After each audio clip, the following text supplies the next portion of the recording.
Good evening, ladies and gentlemen. It is time for the first round of the movie Battleground tournament to see who goes on to take on our champion, Cody Newberry. I have two gentlemen here ready to take each other on. I have first the consigliere Kirk Kowalkowski. Kirk, how are you doing? I'm doing great. I'm excited to be here. This is my third match in Battleground. I've won one. I lost one. Winning was a lot more fun, so I want to do that again. When I lost, I was miserable for a day because Grant Gregory has no respect for Kirk Kurosawa. But I'm excited to be here. I'm excited to see what Madeeh has to say. I got some good arguments. I'm sure he's got some good counter arguments. We've got some great questions. I think this will be fun. I'm eager to hopefully pull this one out and move on to that tournament. All right, definitely. And then taking on Kirk, he was just talked about a little bit ago, we have Madeeh. Madeeh, how are you doing? What do you mean I was talked about a little bit? All right. I'm doing good, man. I always enjoy being a part of these things. It's a lot of fun. And Kirk, I have a lot of respect for. I think he judged my last match, so I got a bit of an idea of kind of competitor I'm going up against now. So it should be fun. All right. And thankfully, it is not just my decision on who moves on because neither of the Venmo payments went through. But I do have two other judges with me today. I have right to my side, which because I hate directions right now, I'm not going to tell you which side he's on. But we have Nikki Sullivan here to judge with us. Nikki, how are you doing today? Oh, doing good today. Yeah, this is fun. I'm glad. I've always been a really judgmental person by nature, and I'm glad I finally get to use this skill for good. So, yeah, it's going to be fun. All right. And then our third judge, the villain, Mr. Haven Pendergast. Haven, how are you doing today? I'm doing well, man. Thanks for being here. Shout out to Sue Brad for letting me jump on this. Yeah, I judged the match. I don't know if it went up yet. Judged a couple matches so far. So I can't wait to see what these guys talk about when it comes to the movie one. All right. Well, then if all of us are ready, then I don't see any other reason of why we shouldn't get this started. So real quick before we start, just a quick rundown on the rules for everyone listening at home who this is the first match you've watched ever. I don't know why you start with this one, but to each his own. So we have these two gentlemen ready to take each other out. We've given them 4 questions. First one to 3 points wins. The way you win is you just argue. Whichever argument's best, me and the other 2 judges, we will decide upon that. How we're going to argue. After I say the question, we're going to have a 90-second opening with each competitor. They're going to tell us their answer. They're going to tell us why that's their answer. They're going to tell us anything else they want to tell us. Then we're going to have 5 minutes where it's just the 2 of them yelling at each other. And then after that 5 minutes, each competitor is going to get a 60-second close. Each competitor does get an extra life to use at their own discretion. If they decide to use that extra life, they can use it on their opening or on their closing. It gives them an extra minute, because that's exactly what it means, just to pretty much solidify their argument. And then we do have the timeout rule. If both competitors are talking over each other, not letting each other talk, we're not able to hear what's going on, we will tell them timeouts, like little children, make them sit in corners. We will make them stop talking for about 10 seconds, get everyone nice and calm down, and then we'll get it back going. Again, first to 3, so we have 4 predetermined questions. We're going to go ahead and start off. Starting off with question number 1. What is the best Western film between 1959 and 1979? Madeeh, we're going to go ahead and start off with you. Again, 90 seconds. Time starts when you start talking. I should probably unmute my camera first. So my choice was Mel Brooks' Blazing Saddles. Not an orthodox choice by any means, but I think that given the circumstances, I think it holds up as one of the great Westerns from that era, as well as it's also just one of the most brilliantly made movies. It's extremely quotable. It has lasted the test of time. and is still relevant to this day. I'll talk more about Kirk's choice later on to avoid spoilers for the next 30 seconds. But for me, this movie was the pinnacle of what a Western could be while also being a spoof of Westerns. So that's why I chose Blazing Saddles. Are you conceding the rest of your time? Okay. All right. So Madeeh opening it up with Blazing Saddles. Kirk, you have the same 90 seconds. Tell us what your answer is. Time starts when you start talking.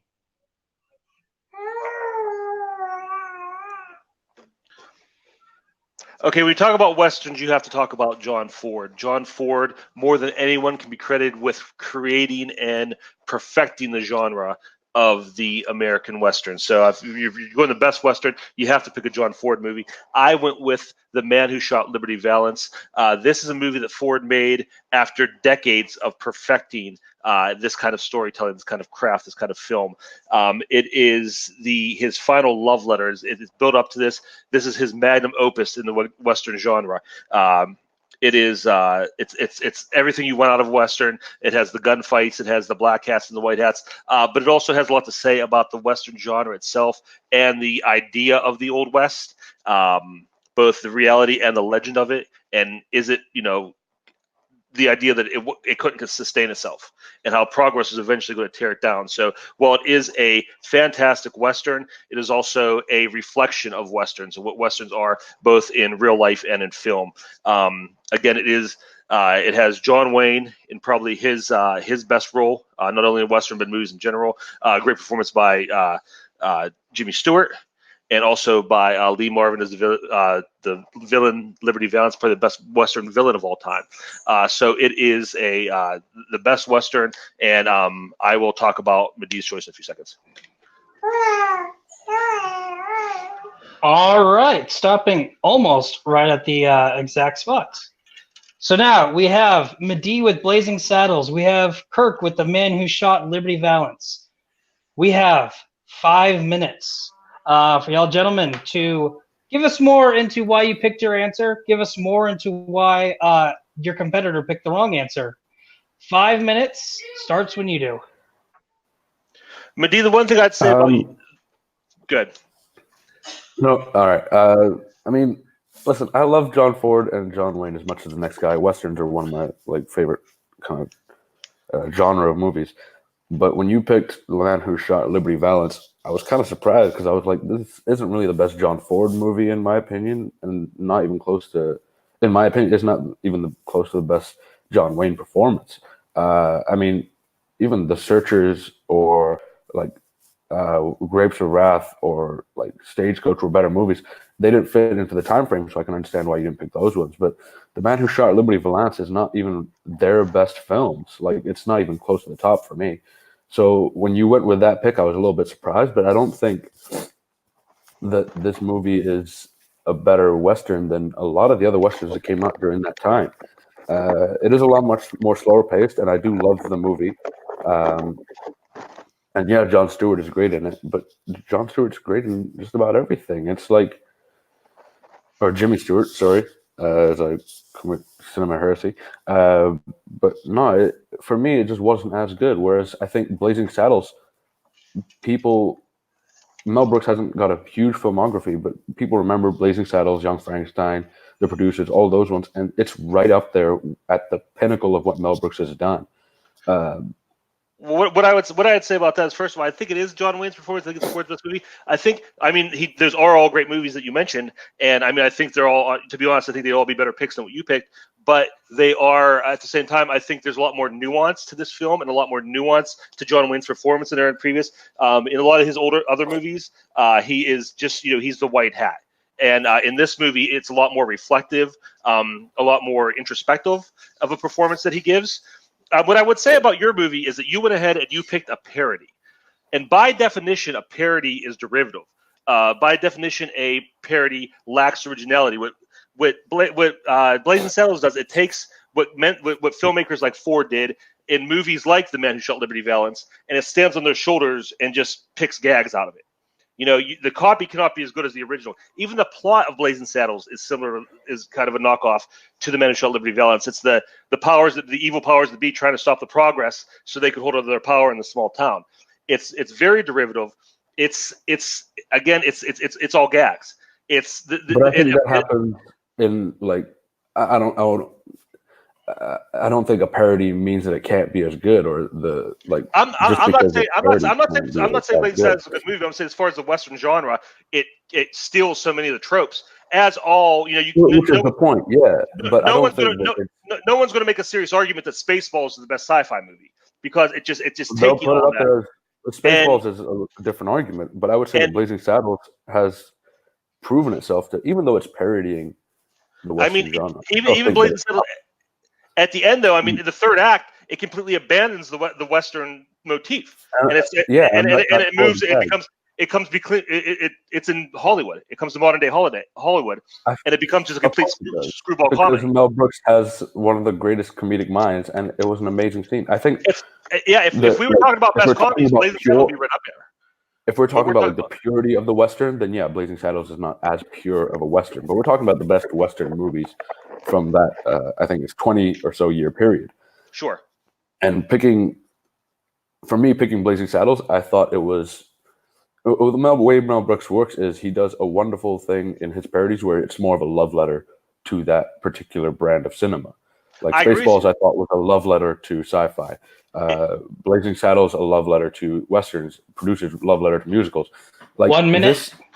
It's definitely. I definitely agree with you. It is a love letter, but it's a love letter that pulls things from those things he loves, and just says, "Okay, I'm going to take this thing that was already created, already exists, already somebody else made this and made it great, and I'm going to twist it for a gag." He does the same thing in Spaceballs. He does the same thing in Young Frankenstein. It's funny, he's good at it, but it's not. But again, we're not talking about what's the funniest. What's the funny? It's the greatest Western.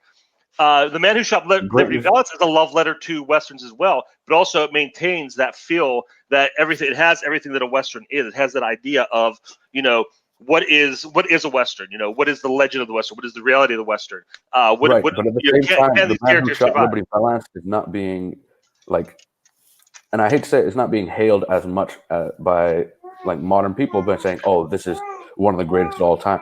Blazing Saddles is still in the conversation of, "Oh, people love this movie." Man Who Shot Liberty Valance is kind of sipped off because people know that John Ford and John Wayne have done better. Time.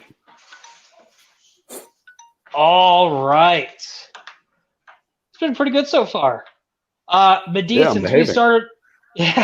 since we started off with you, we are going to start off with Kirk with your 1 minute closing. So, Kirk, you have 1 minute or 60 seconds, depending on what part of the world you're on. 1 minute to close your argument.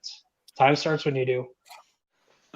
Blazing Saddles is remembered as a great comedy. You don't hear people talk about, "Oh, what a great Western movie that was." They said, "What a great screwball comedy, what a great Mel Brooks movie is." Mel Brooks took a screwball comedy and painted a Western veneer over it and used that to pull gags, use a pre-created source material to pull gags out of it. And a lot of it, honestly, isn't all that funny. A lot of silly puns and dad jokes. It's not that great. Man Who Shot Liberty Valance, the people in the know, people who know film, again, since this older movie may not be seen by younger viewers, people who know film know what a great movie this is. It's considered not only one of the all-time greatest Westerns, it's considered one of the all-time greatest movies, and a lot of people do consider this Ford's greatest work. It is a combination of everything he had done up to this point and his commentary on everything he'd done at that point. Like I said, the man invented the Westerns. He knew what he was doing, and this was his final statement about the end of that time in American history.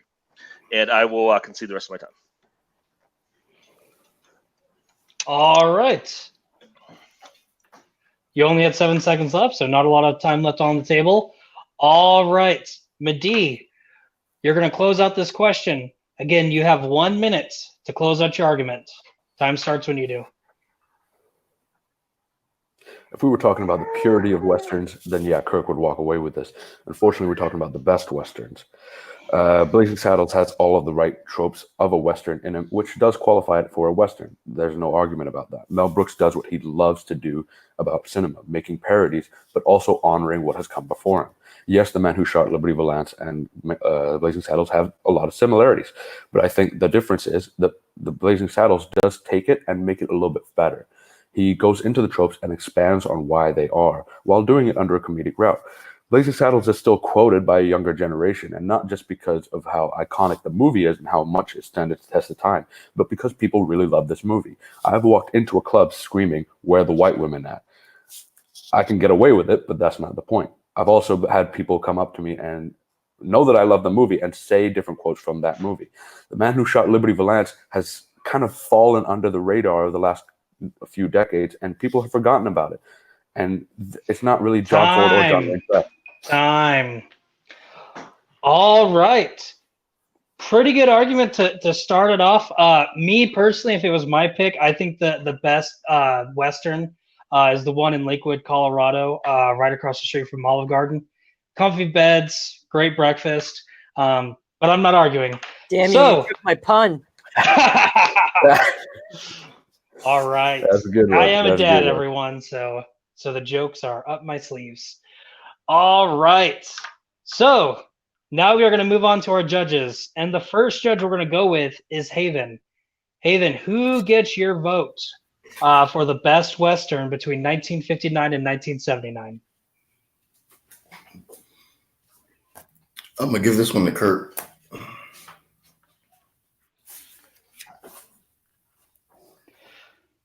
All right. So we have one vote, Kirk. Nikki, I'm going to go to you next. Who gets your vote? So even though you took my joke, I'm still going to say it anyway. My favorite best Western is by far the one in North Conway, Red Jacket Resort. They have an excellent breakfast buffet. Now, to the debate. Kirk, you had an excellent argument from the beginning. Madeeh, you had such a good pick and such a good third round. Yeah, I'm going to say Madeeh. All right, so we have one vote Kirk, one vote Madeeh. So now we're going to go to our third judge, which happens to be me. So I get to decide who goes home with this one. And I will say, this is very back and forth. I think Kirk did a good job of hitting Madeeh with Blazing Saddles as a spoof, but Madeeh did a really good job of countering that. And so there was a lot of good counters and rebukes towards Blazing Saddles.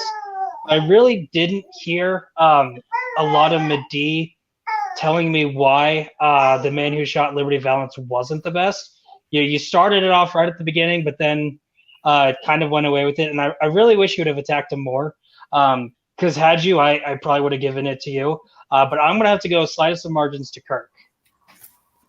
Yeah, figured. Yeah. So with that, Kirk gets the first points. And now we are moving on to question 2. And question 2 is, which Fast and Furious action sequence would you consider the most ridiculous? Madeeh, since we started off with you, we're going to go with Kirk on this one. So Kirk, 90 seconds to open. Time starts when you do. And a franchise that has become famous for just nonsense, ridiculous action scenes that make no sense. I picked the scene that has become the hallmark, the centerpiece, the one people go to when they talk about the Fast and Furious and how ridiculous it is. And that is the Abu Dhabi building jump in Fast 7. This scene is just nonsense. I wouldn't even to call it a cartoon would be an insult to cartoons.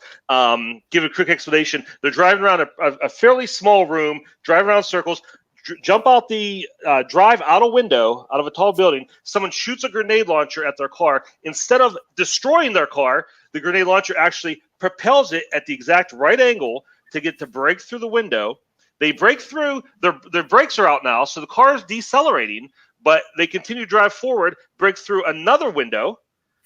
Again, at the exact right angle to hit the next building. And now they get what they need out of the car, and they drive. And at the last second, they jump out. And because now the main characters are safe and physics can start being physics again, the car drops directly straight down parallel to the side of the building. It makes no sense. It's laughable.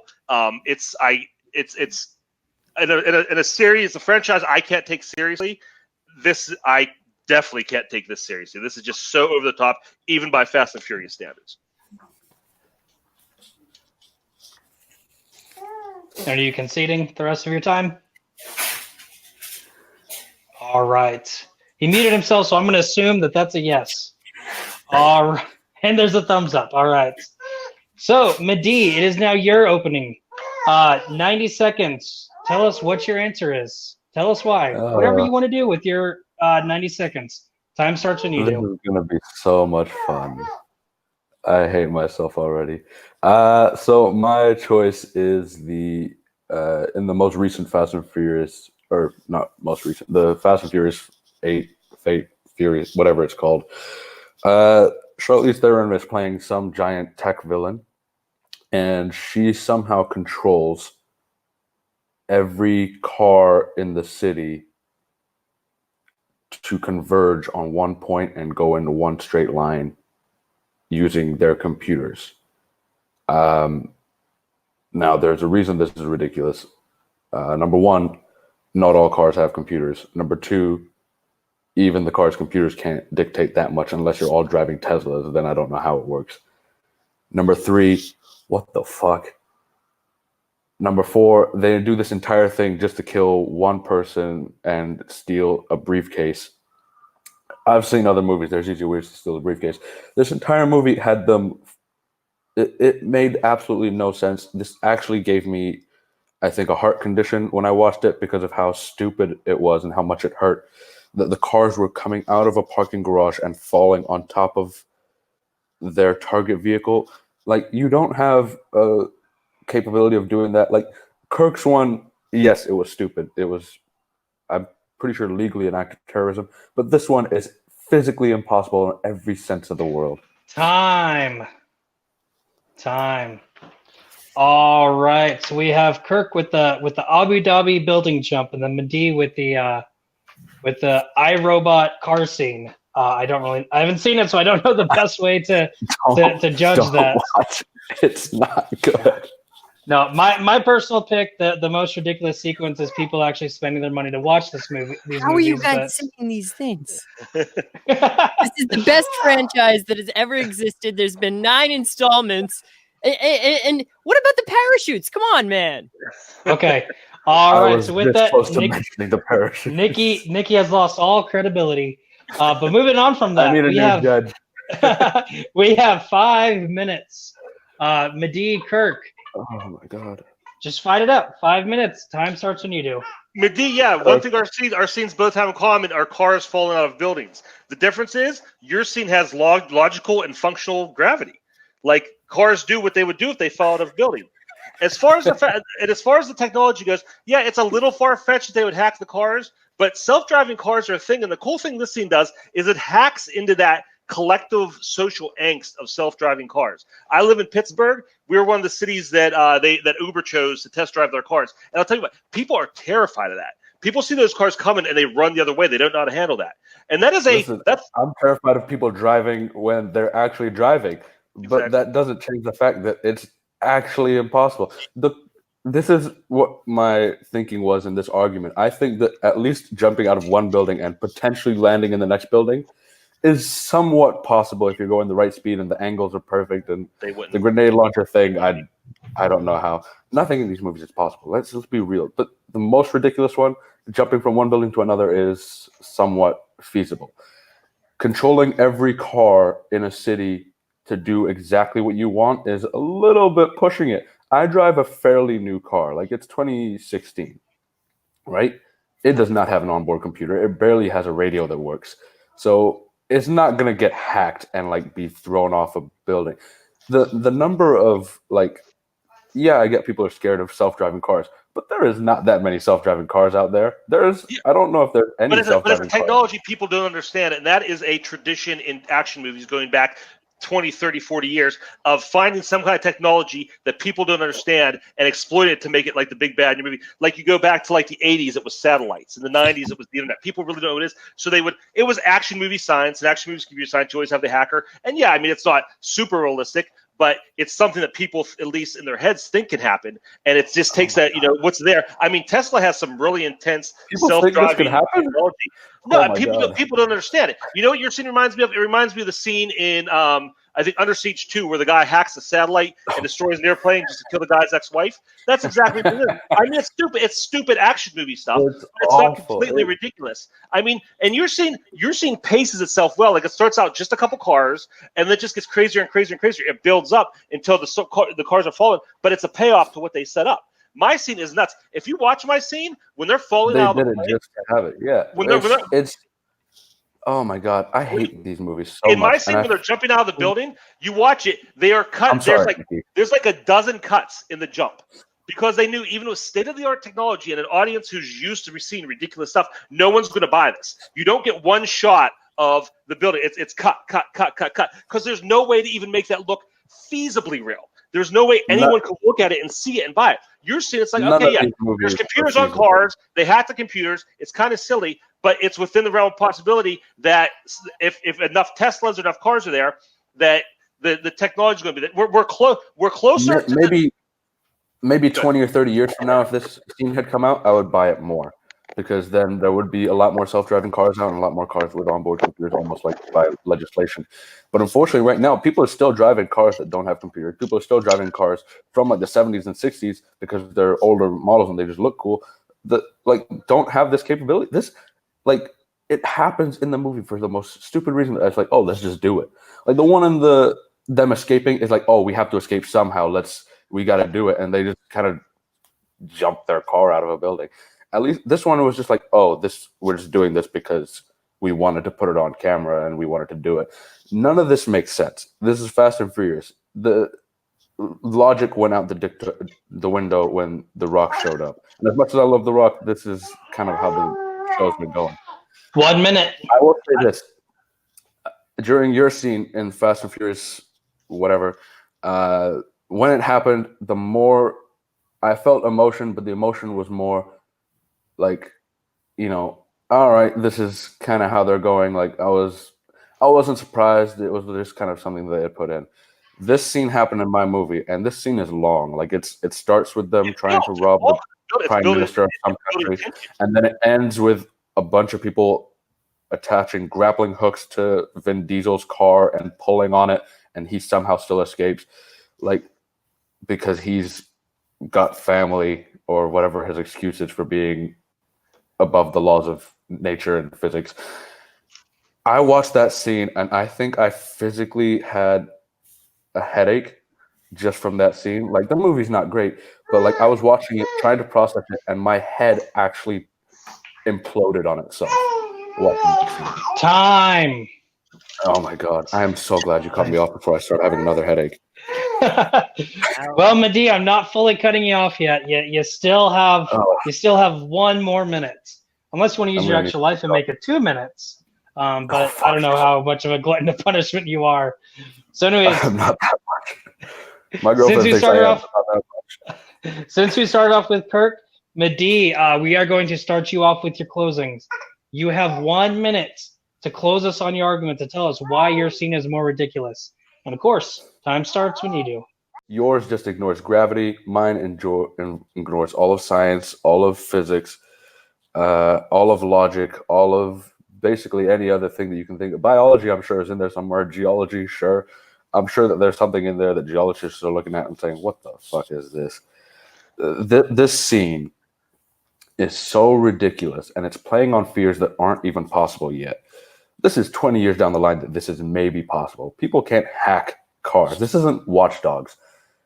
This scene just literally made my head implode based on the scientific inaccuracies that it composes. Your scene from jumping from one building to another is slightly possible. If you're going at the right speed and the trajectory is right, then it's somewhat possible. Yes, the ending of it just like falling out of the side of the building after the heroes are safe is so ridiculous. It would still go, there would be some angle to it, but that's the only real inaccuracy of it logically. The rest of the scene... Time. Oh my God, I need an Advil or something. Well, you can do whatever you want for the next couple minutes, because we're not going to be messing with you for a while. Kirk, 60 seconds. close it out. Tell us why yours is the most ridiculous. And of course, time starts when you do. I want to make sure everybody heard Madeeh's quote at the beginning of this conversation. He called my scene a legal act of terrorism. Quote, his scene, I don't think is that bad. In a franchise that's pretty bereft of cleverness, the scene's kind of clever. And again, like I said, there's a tradition in action movies of hyper science, especially hyper computer science, and taking things like satellites or the internet or whatever else. Die Hard franchise, Undersea franchise, you've seen all that. This is a tradition in action movies. We are years away probably from cars that can completely self-drive like that, but we're much further away from cars that completely defy gravity and live in some kind of fairy tale world where they can just do whatever they want and completely ignore physics. I mean, Tesla's pretty on the ball with their driving cars. And remember, this is a Fast and Furious franchise where the cars in this world are always hyper and more than they are in the real world. Everybody has like a speedster or a roadster to drag race with. So the cars and the vehicles are always more realistic. My scene's just nonsense and can't possibly happen in any world whatsoever. Time. Where's the Fast and Furious where they drive like a Prius? It's coming. Fast and Furious 13. We ran out of money. Now it's a Prius. Save the world. Parents in midlife crisis. That'll be the next one. All right. Question 2. Again, another great question. Another great debate. Nikki, these guys have been bashing your favorite franchise. It's not my favorite franchise. I just really like it. I mean, all right. So first, go ahead and let us know who you're voting for. Okay, first off, I gotta say, I think you two drastically misunderstood a franchise that is about fast cars, fun, and most importantly, family. Now, Kirk, you're seeing driving the cars through the buildings. I think one thing that you had going for you right here is your third round. You really did great on your third round. You mentioned how Madeeh said that yours was a legal act of terrorism. I really do think that Madeeh made the best point for you. Madeeh, you had such a great argument, as I could clearly tell that you hated this so much, and where you couldn't fathom the idea that all these cars would have computer chips. And I think the most important thing that you said is that Vin Diesel escaped all those grappling hooks through the sheer power of family. That's the one point where I think you guys understood this franchise. So I have to give the point to Madeeh. It was close, though. It was really close. I mean, I'll take it, but what the hell? Oh, my God. All right, so Nikki giving his first point to Madeeh. I am next to give. You can't do that with the power of family. That's what I wanted to clarify. I'm sorry. Yeah. All right, I'm next, and there's one thing that Kirk said that keeps swaying my argument. His biggest thing was that action adventure is all about future fear. You have the satellites, all that stuff, and hey, we're getting right there with self-driving cars, stuff like that. And so it's something that could happen. He even called Fast and Furious clever at one point, which, very clever. I never thought I'd ever hear. But so again, this was another really good one, and just again by the slimmest of margins, I'm leaning towards Kirk with the building jump being super ridiculous. And now we are at another deadlock. And again, that's why we have 3 judges, to make it odd, to make sure that one person gets more points than the other. Haven, we are going to you now. It is your turn to give us the final judgment. Who gets the points and why? Okay, and there's starting arguments. Kirk had the title correct for his movie.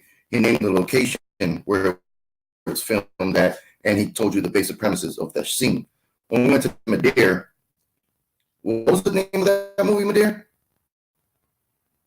I think he said the title wrong, and he didn't even know what city they were in, which that seemed to play.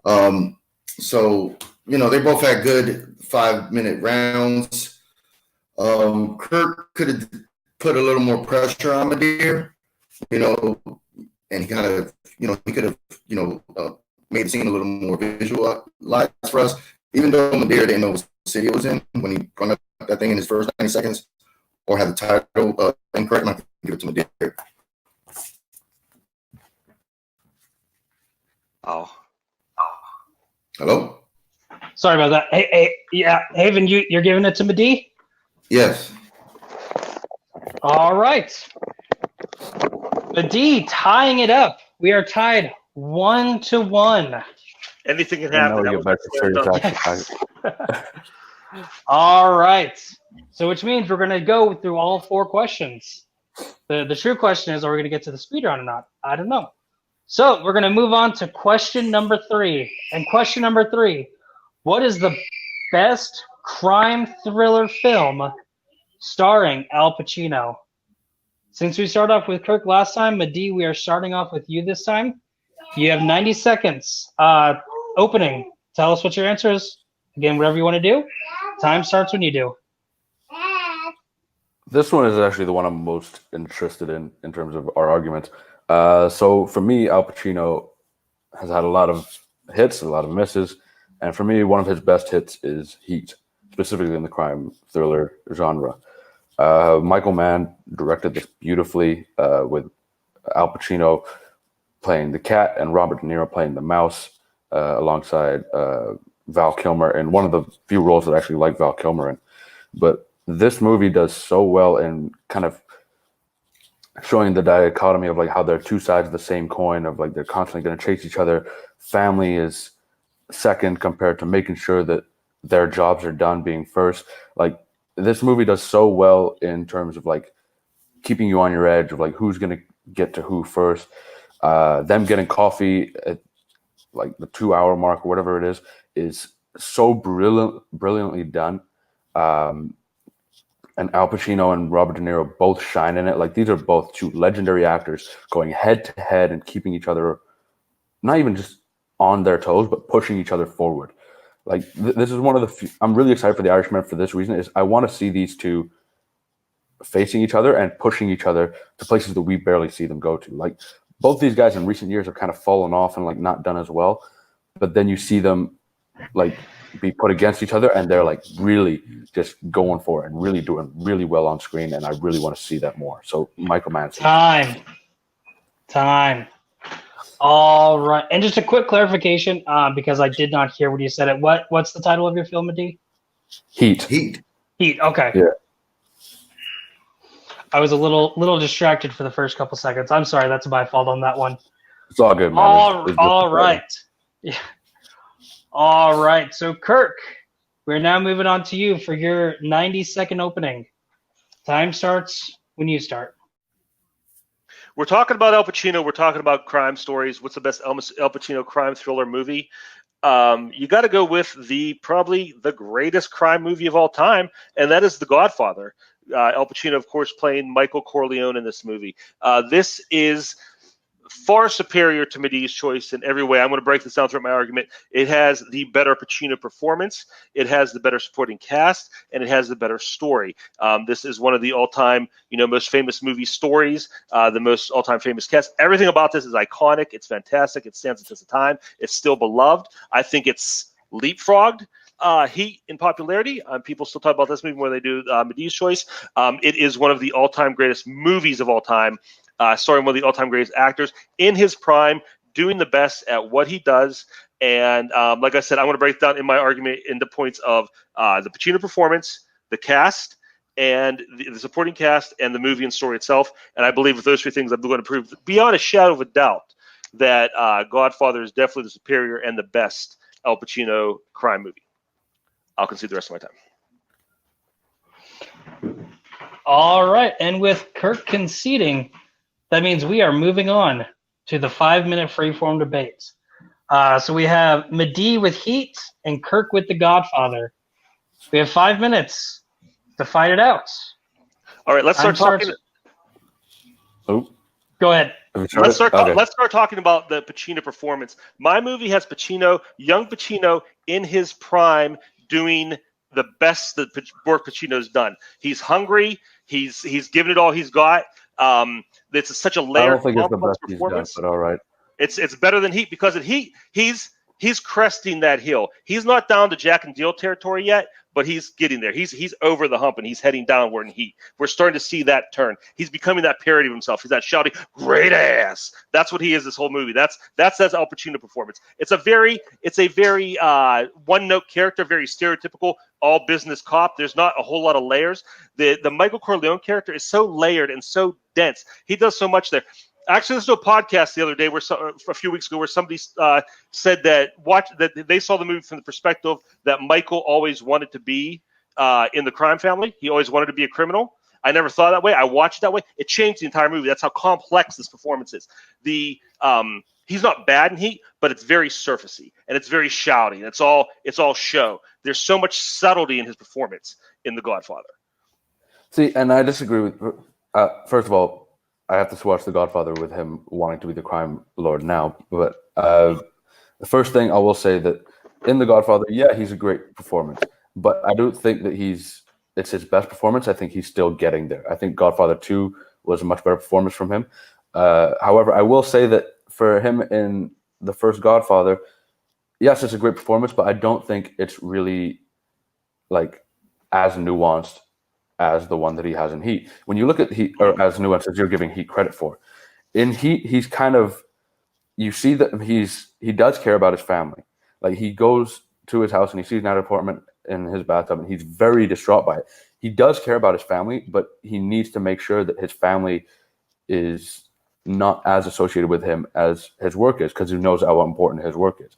He's a man kind of like, people I've met in my own life who take their work so seriously because they know the importance of their work and how if they don't do it right, then people die, people get hurt.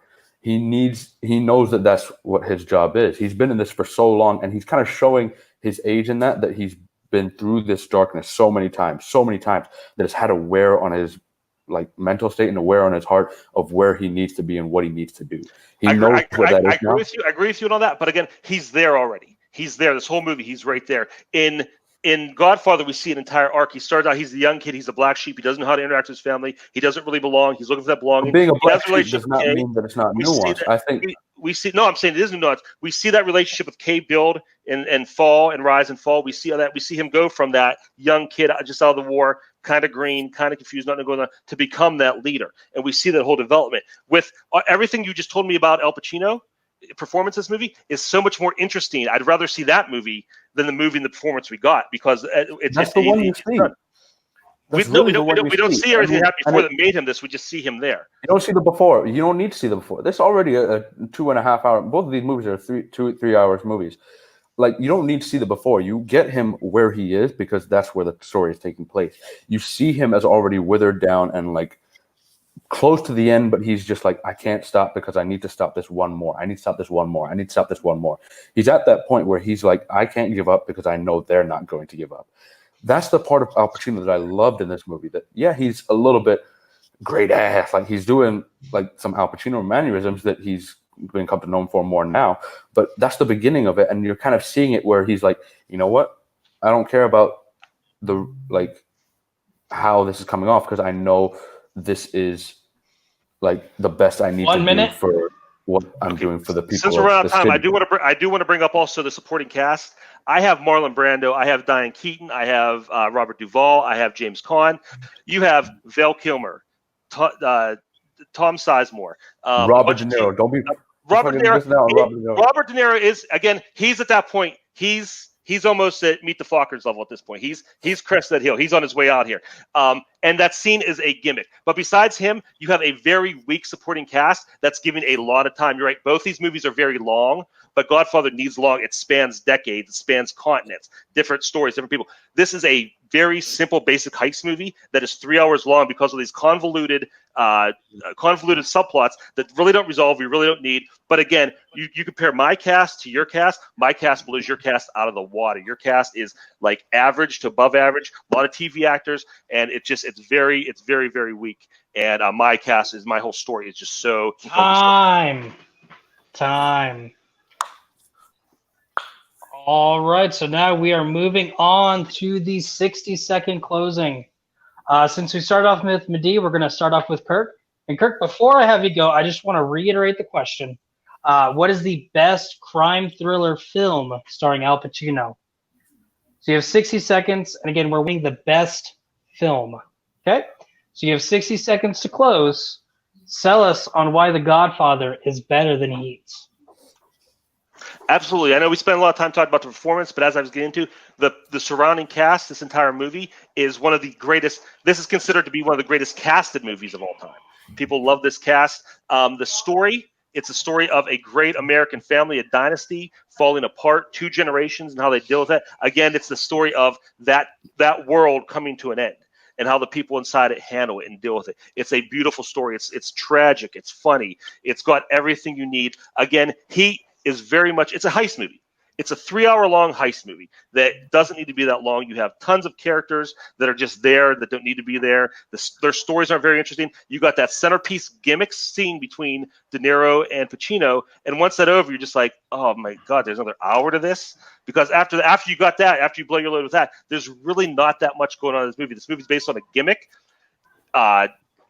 Godfather is just one of the greatest stories, one of the greatest movies ever made. It is a beautiful work of art. He is just there. And again, people don't really talk about it. People still talk about it. Time. All right, Madeeh. 60-second closing. Sell us. Why is Heat better than The Godfather? I knew coming into this that I was going to be a bit of an underdog saying Heat instead of one of the Godfather movies. And obviously Godfather is great, but Heat, I don't think people should be sleeping on.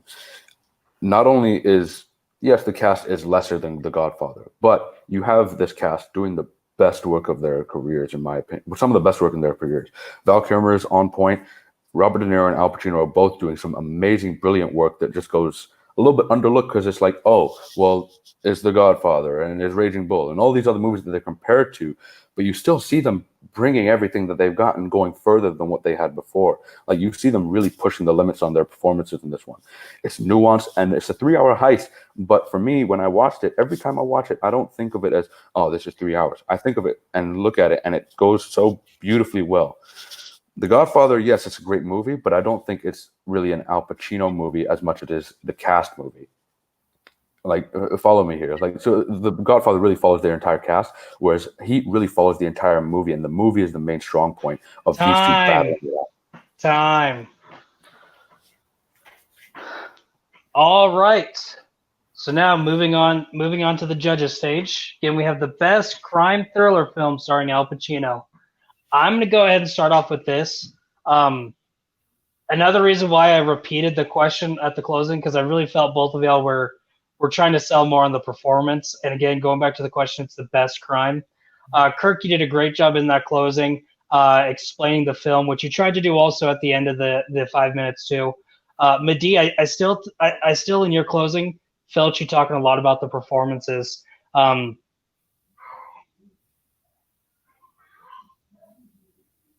There we go. I've heard a lot just talking about the performance. I heard you talk about the film a little bit, but not why it's a great film. So I'm gonna have to go with Kirk on this one. Haven, you are next. Tell us who gets your vote and why. Yeah, the way the question was phrased, I thought they would have went more in depth with the character and maybe the character's mindset. The only one that actually mentioned the characters by his name was Kirk in his opening argument when he mentioned Michael Corleone. I don't think Madeeh mentioned Al Pacino's character's name in Heat, his mindset, what was driven. They both, talked a lot about the surrounding cast, which, we're not here to listen about that. It was about the character-driven thing. But, Madeeh is good at talking, so he was saying a lot more points than Kirk. Kirk did bring up that, they had the better story, the better cast, but anybody that's seen the movie would have told you that. I'm going to have to go with Madeeh on this one. All right, so we are at another tie. Nikki, it is your job to break this tie. Tell us who gets your vote, and not only that, who gets the point on this one? Okay, so both of you had great arguments about why this was Pacino's best performance. I think one point that was made that was really good is that one was that Heat is the impression of Pacino that you get, and whereas The Godfather is the definitive Pacino. Now, the question was what the best movie was out of these two. And I think, again, it's hard to argue against The Godfather. I think, Madeeh, I think you did an admirable job at doing it. But I just got to give this point to Kirk. I think he did too good of a job arguing his points. And he mentioned the whole cast, the whole like story at the end. He really got it in on that third round there. So I was going to give it to Kirk too. Not that it matters, but. Oh, wait, it does matter. Yeah. It does matter. Tiebreaker. Yeah. I thought you picked Kirk. I'm sorry. All right, so we are moving on to the final main question. Whether it's the final question, I do not know. Question number 4. What is the best Pixar... wrong one. What Pixar film should get a sequel? We started off with Madeeh, so Kirk, we are starting with you on this one. You have 90 seconds to tell us what Pixar film should get a sequel. I'm sorry, we start with me, right? Yes. Okay.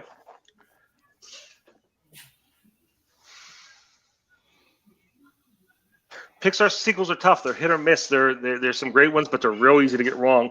I went with a sequel. The one that should have a sequel, the one that most deserves a sequel, is a movie. I'll just tell you, I went with Inside Out. And I went with this one because basically this one ends on a cliffhanger. This one ends setting up the next story. This one has so many places to go. It's about, you start with this young girl. My daughter was 11 years old when Inside Out came out. She's 15 years old now. And I'll tell you what, guys, joy is no longer the dominant emotion. So there's a lot of different places you can go with this. There's a lot of ways you can take this. A lot of things going on Riley's Town, a lot of changes. Once they hit that puberty button, all bets are off.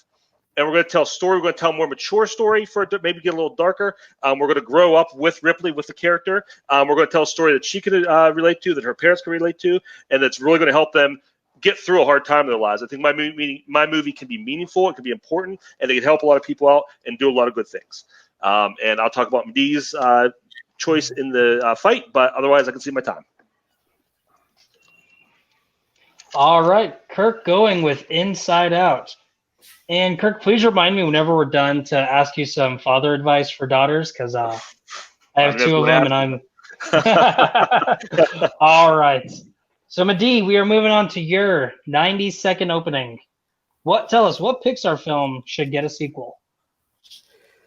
I picked one that's already had a prequel made of it, but not a sequel. So I want to see a Monsters, Inc. Sequel be made. The reason I picked this one is, like Inside Out, it did kind of leave on a cliffhanger where Sully is now in charge of the company. Their new energy form is laughter, and he's put the door back together so that he can see Boo again. So I really want to see where it goes next, because they've kind of left us hanging now for just over a decade, and Pixar has a habit of bringing movies back that we haven't seen in a long time and bringing them back and making a sequel for it. So I really want to see what they do next. I love Billy Crystal as Mike Wazowski, and I love John Goodman as Sully. So I really want to see those two come back and really just further the story. I want to see how the world has changed now that they know kids aren't dangerous anymore. Because they kind of had that whole thing going throughout the entire movie where kids are scary, we're scaring them for our energy, but it's not as efficient. Now we're seeing them as almost like a symbiosis where we make them laugh and they give us energy and they're not dangerous anymore. I really want to see how that world has progressed and what the process of it is now and how everyone's adjusting to the new world. Like that's kind of where I want to see in the upcoming movie. And that's all I'll say for now. All right, finishing with 5 seconds left. So we have Madeeh with Monsters, Inc. We have Kirk with Inside Out. Gentlemen, we're moving to the 5-minute debate. Madeeh, if you don't mind, I'm going to take a couple seconds to pitch my movie. Basically, what's happened, they've hit the puberty buttons. Riley's gotten older. Her mind is just a jumbled mess now. The islands are all screwed up. Family Island is a deserted wasteland. Sorry, that's the truth of it. Hockey Island's in ruins. On top of that has been built like Fashion or Boys Island or whatever, and it's all reflective of the pressure and the and the bullying that Riley's dealing with, and the things that are forcing from outside are forcing her to change. The emotions, of course, it's a 15-year-old girl now, so disgust and anger are in charge. At least we think so. But as the movie progresses, we find behind the scenes, without realizing it, it's fear. Fear is driving this, and that's going to be the moral of the story: is Riley getting over her fears of change, of growing up, of people around her, of being herself. And it's going to be a very good lesson, very good moral. And like I said, I think this is going to be helpful to young girls or young kids in general, who teenagers who see themselves in that situation, younger kids coming into that. It can prepare them for that, and their parents as well. I think my movie is going to be like I said, it's going to be an important movie. It's going to help people. See, now that, I'm not saying anything negative about that because that actually sounds fairly interesting. The only thing is, for me, Inside Out was not as impactful as I guess, hoped or wanted it to be. And maybe it's just because you're a little bit older than I am and you have a kid that would have related to that more at that stage. But for me, Monsters, Inc. was like one of the pinnacle of the Pixar movies. And Monsters University was fine, but it was more like, all right, we know what's going to happen. This is just kind of like a setup of how they become friends. And I appreciated that. But for me, I really want to see where they go next. Because they left it on such a way that the next stage is what I feel like is going to be the most interesting part. Here's the thing with that, though. They had the opportunity. They greenlit a sequel. And the creative minds and the creative geniuses at Pixar, when they had a chance to take that story forward, they said, nah, we're going to go prequel. Because that story really is a closed loop.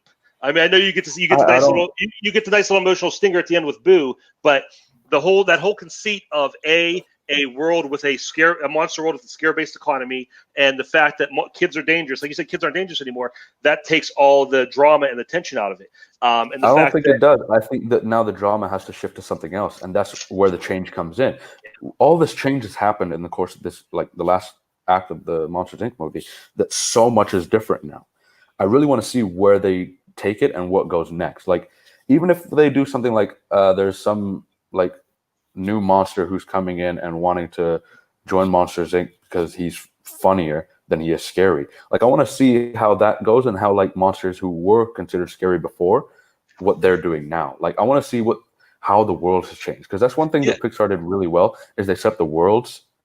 Whereas in Inside Out, the world was kind of limited to just the five main characters. I disagree. I think Monsters Inc. world was a great world. I love that movie, but the world was limited to what it was. And once they tore down that structure, the world was destroyed. That world no longer existed.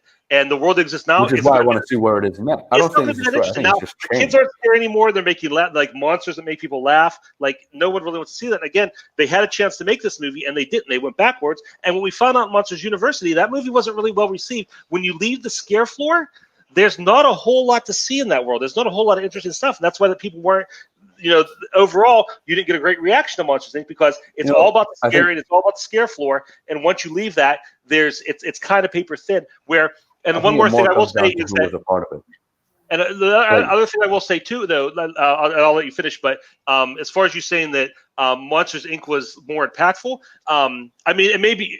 I could see definitely an argument that's a more enjoyable movie. But as far as impactful, I think Inside Out definitely had a lot more to say about life and about growing up and about just things in general than Monsters Inc. Monsters Inc. was more of a fun movie. I mean, it had a moral and everything. It was a kid's cartoon, but it's more of a fun movie than a meaningful movie. Inside Out is much more meaningful. I'm sorry. Go ahead. I mean, yeah, I guess that just kind of depends on who you're talking to. Because for me, Inside Out was just more of like all right, these guys are both arguing about who should be in charge and why emotions are important to deal with. And that's important. I understand that that's important. But at the same time, for me, it just felt very like limited almost. Like, it was like, all right, it's happy and sadness going on an adventure. They're coming back to save Riley. I don't know what they would like. The best part about that movie, the idea of the movie, was the cast to me, and they kind of only really used the two characters. But my pitch is expanding this fear. Your pitch doesn't expand it, but at the same time, anger are going to be the power players in this movie. They're the but ones at the same time, based on Happy's personality, I don't think that's gonna she's still gonna be a major player in the movie. Time. All right, we are down to the minute closing. Since you start off with Kirk, Madeeh, you have 1 minute. Tell us why. Can I use my extra life on this round? Yes. Or no? No, yeah, okay, you can use it. Okay. So with that, Madeeh is actually extending his time. You do not get 1 minute. You get 2 minutes. For those at home, that's 120 seconds. Math is so much fun, apparently. All right, 2 minutes to close it out, to tell us why Monsters, Inc. deserves a sequel and why Inside Out doesn't.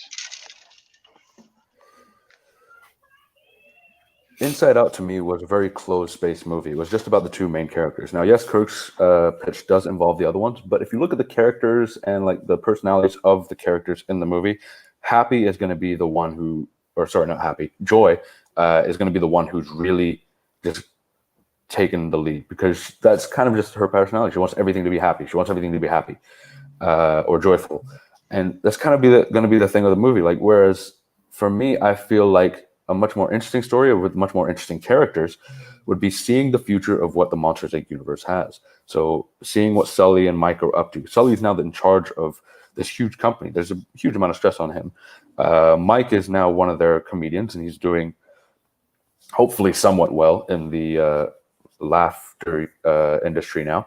But for me, I think if I was to make like a pitch off the cuff, because I didn't think of making a pitch while I was planning for this, I would do something like, you know what, there's a new like up and coming comedian monster who comes in and like starts trying to make it in the world, and he looks up to these guys and they're kind of like his guide into what they need to do. But Sully is still thinking of it as like, oh, this is how you scare people. I don't know how to make children laugh, let alone do anything else. And he's kind of coming to grips with the fact that the world that he's grown up in and succeeded in and dominated in is completely changing. It's not the same world it was anymore. It's kind of like for him, it would be like looking back and saying, this isn't the world that I left, but this is a better world. Like, it's kind of him coming to terms with the fact that this has all changed. I also want to see what the relationship dynamic between him and Boo is now, that they have the door again, but he's not able to hide her and not wanting to hide her. He's just there for her. I want to see how she's progressed. I don't think it's going to pick up like right after, but I think it's going to be like a year or so after, where he's taking care of her and making sure that she's okay no matter what. He's there as a guide for her. And Mike Wazowski being played by Billy Crystal is always a win for me. So I really want to see those two. Time. All right. Kirk, you are closing this out. I'm also going to use my 2 minutes. You're also going to use your 2 minutes. Okay. So you don't get 1 minute. You get 2 minutes to close out. Why Inside Out deserves a sequel. You get an extra minute. I'm not Oprah. I wish, but all right. Kirk, 2 minutes. Time starts when you do. I think Madeeh may be misunderstanding my pitch or sounding a little short. He keeps pushing Joy. Joy's going to have to be the one. But the whole point is that Joy in my story has been repressed because of all the pressures and everything that Riley is going through. And my movie is going to explore a lot of serious issues, explore peer pressure and bullying and all the things teenagers go through and have to deal with. Like I said, this movie is going to grow up with Riley and everything she's doing with it, and things are going to change. We're going to see those three voice actors that you loved that were underrepresented in the first movie are going to get come center stage here and have a lot more to do. Your pitch, we want to, hey, how's everybody doing? How's your relationship? Like, it's there's not a story there. It's very thin. I'd love to hang out with those characters again, but I don't know if there's a feature-length film there. What you're describing is going to be a great Pixar short. I'd love to see the great Pixar short talking about what happens next on the Laugh Floor. When the new comedian comes in, they have to deal with that. Sully's doing great. Sully's in charge of Monsters Inc. now. Remember that. That's how the movie ended. He's the boss now. He's a lot of responsibility. He's not sitting there worrying about, what I scare people. He's off the floor. He's the boss. And there's not a whole. Your story is very thin. Like I said, that could be the Pixar short that plays before Inside Out 2. My movie is going to be, like I said, it's going to help kids. It's going to have a lot to say to kids about growing up. It's going to have something to say to their parents, to their younger siblings who are going to be coming up going through that. My movie's important. My movie's impactful. Your movie, if they did make it, they'd put a gimmick on it, and they'd go like in the real world or something weird. They'd put a spin on it, and it's going to end up being Cars 2. My movie's important. Your movie is there to sell toys. Your movie's a cash grab. Your movie doesn't need to exist. Your movie does not deserve to exist. That was the original question. What movie deserves a sequel? Definitely Inside Out, because it has so much more to say, such a much more impactful, important movie to families, to kids, and again, we haven't seen Monsters Inc. 2 has gotten all kinds of different, little shorts and things like that. We haven't seen these characters again. People want to see these characters again. They love these characters. Give them a chance. Time. Stopping right on the dot.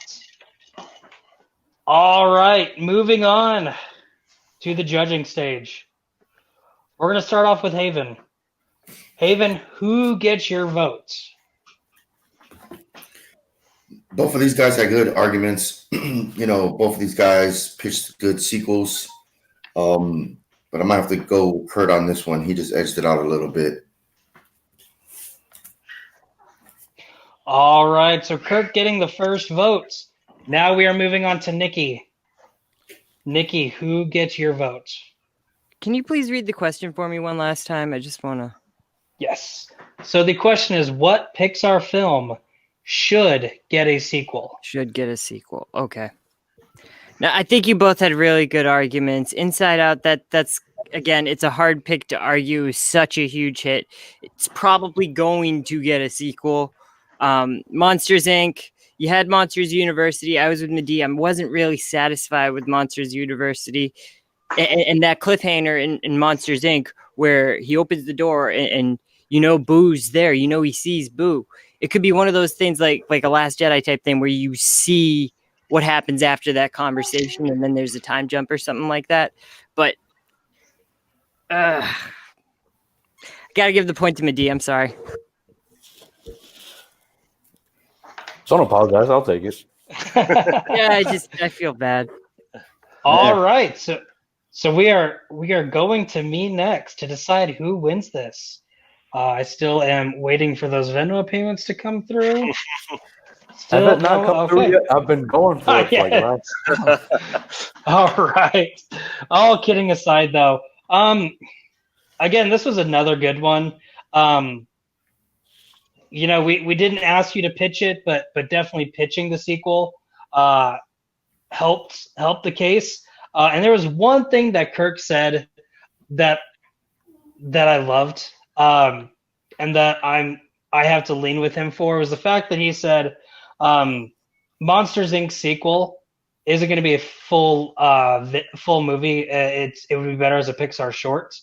So whenever we go to watch Inside Out 2, the short before it will be Monsters Inc. 2.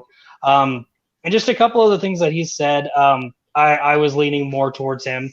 So I'm going to have to give my point to Kirk. And with that, and your winner, Kirk Kowalkowski. Kirk, Well played, it was a knockout, drag out. It was. Whatever you want to call it. How are you feeling? How are you I'm feeling after? Well, first of all, I'm feeling really great because I don't have to go in the speed round because I get really nervous in the speed round about what's going to happen. That's kind of just all bets are off. But Madeeh fought great. He had some uphill battles here. The fact that he was able to argue that building jump wasn't the most ridiculous thing ever successfully is really impressive. And I think even with some of these other ones like Heat versus Godfather, he made a really good case for Heat against Godfather, which is hard to do. So great match, Madeeh. You fought well. Proud to go up against you. And yeah, I'm excited to move on. I mean, the best thing about winning these matches is that you get to keep doing it. And I'm excited to move into the tournament. And I get to see Brooklyn next. So I'm excited. Thank you, everybody. All right, thank you, Subrath, for ruining my surprise. Breaking news, Kirk, you're playing Brooklyn next. Are you excited about that? Are you scared? Yeah. Are you ready to take him down? I'm not scared. I'm excited to play Brooklyn. I know Brooklyn's one of the heavy hitters in this league, and that's what I want to take on. Like I said, I lost that one match, and it lit a fire under me. I definitely think I have what it takes to compete for the championship in this league, and bring them on. I know Brooklyn's one of the giants here, and I'm ready to do what I can against them. All right, I had someone decide to join in on the excitement of this. Madeeh, you weren't fortunate to come out with the win, but you played a fantastic game today. How are you feeling after this? You know what? I feel all right. I mean, I think I brought just about everything I could to the table. When I rewatch this match, because I'm an asshole perfectionist, I'll look back and be like, damn it, I should have said this. Because it's always right after the argument's over that you're like, you know what? I should have said this thing. But, whatever. Kirk, man, hell of a game. Picked some really good answers. And for the record, I do love Man Who Shot Liberty Valance and The Godfather and all your picks. But and I'm also really proud that you picked another Pete Docter movie for your Pixar pick. I was really hoping that you would pick something else, and I'm like, Pete Docter's the key to Pixar. And then I'm like, you picked Inside Out, which is another Pete Docter one, so I can't say nothing. But no, man, I had a lot of fun with this. It's, Kirk's a hell of a competitor. Whoop Brooklyn's ass for me when you face him. So, no, this has been good. I got to rag on Fast and Furious a little bit, so I'm loving it. This has been a good day. Yeah, now that I don't have to worry about impressing Nikki because he was a judge, those movies. Fuck Fast and Furious. Nah, man, it's fun. I You will say- expect too much. I like Hobbs and Shaw, but All right. So, unfortunately, with this loss, it's going to be a while before we see you again. But I do have two more questions for you. The first one is, are you wanting to compete next year? And when you say yeah, yes, because I know you're going to say yes, is there anyone in the community you're looking at taking on? you know what? I think this match was really fun. So, Kirk, if you're up for it, I would love to have a rematch with you because you have probably had like some of the more inspired choices for me. Like, I faced other people and they've all been good, but like some you picking Man Who Shot Liberty Valance. As soon as you picked that, I was like, damn, I'm gonna like this guy. So, like, I really want to like kind of go again with you if you're cool with it next round, Absolutely, just for fun. And Absolutely, I love that. I enjoyed fighting with you. I love your style. I loved your picks. And you really brought some good points. I mean, I was sitting there like a lot of your picks. I'm like, because I'm sure you do the same thing. Sit there and try and think with the other. like figure out, yeah. And you threw a couple curveballs at me, so I like that. So yeah, definitely, yeah, I'd love to do it again. No, definitely. Kirk for me is like, I mean, probably one of the better competitors I've gone up against. So I'd really love to go against him. Manning, I loved facing off against him the first time that I faced him a couple of years ago. More so because of the off-screen conversations that we had while that was going on. So Manning, if you're still up for it, I'd love to play against you just for fun and just for old time's sake. But no, like I'm good with facing anybody. I mean, I like to think that I'm a pretty fun competitor and that people enjoy coming up against me. So whoever you got, I'll take. All right. Well, I just want to make a comment real quick. Whenever this rematch happens, go ahead and pencil me down. I would love to judge the two of y'all going. All right, and I'm pretty sure this closes out the first round of the tournament. Next time you see us will be the start of the second round. Again, we have Kurt going on to take on Brooklyn Vale to hopefully move on to take on Cody. Is he not here? I thought he was going to show up. Is Brooklyn not here?